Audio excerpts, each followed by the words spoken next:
Coll d'Ares, 8 de febrer de 1939, frontera amb França. La neu cobreix el camí, les muntanyes, la vall, la terra tota. Una neu que ja és glaç.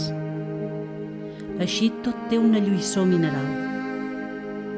Teranyines de boira estergeixen els contorns sota el cel vermell de la posta. Un cel de judici final.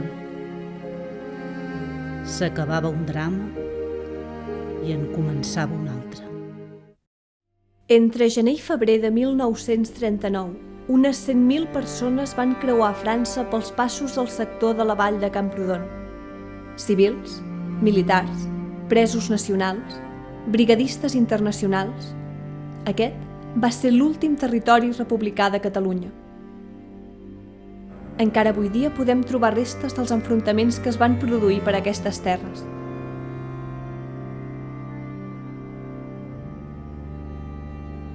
Brigadistes procedents d'una vintena de països es concentraren pels pobles de la comarca en espera de ser repatriats. Organitzaren actes culturals.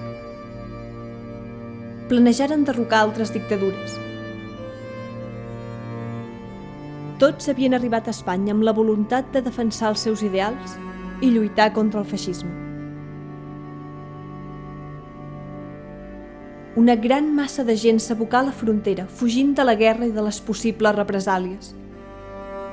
Van emprendre un llarg i difícil viatge a través dels Pirineus, enfilant-se a peu pels colls de muntanya, a altures de fins a 2.300 metres.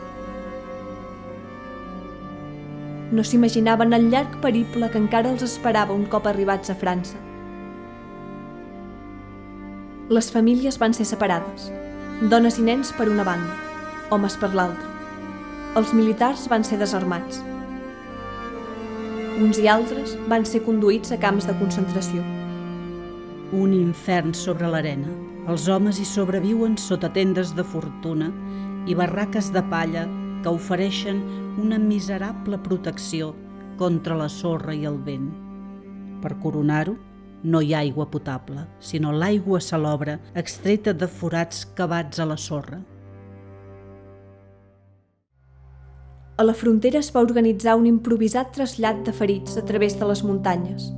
No tots arribaren a França. Alguns dels refugiats van tornar a Espanya. Altres es van exiliar de per vida, molts a Sud-amèrica. Altres van morir en els camps o a mans dels alemanys durant la Segona Guerra Mundial. Alguns van sobreviure als camps nazis. Altres van ser dels primers en entrar a París alliberant la ciutat. Hi va haver brigadistes que no van poder tornar als seus països d'origen i d'altres van ser perseguits al ser considerats comunistes. Un sector oblidat per la història, que va ser de vital importància pels milers de persones que hi van passar. Poblacions frontereres que en poc temps van haver d'improvisar hospitals, centres d'acollida, orfenats. Poblacions que van ser bombardejades pels nacionals i els seus ponts destruïts per l'exèrcit republicà en retirada.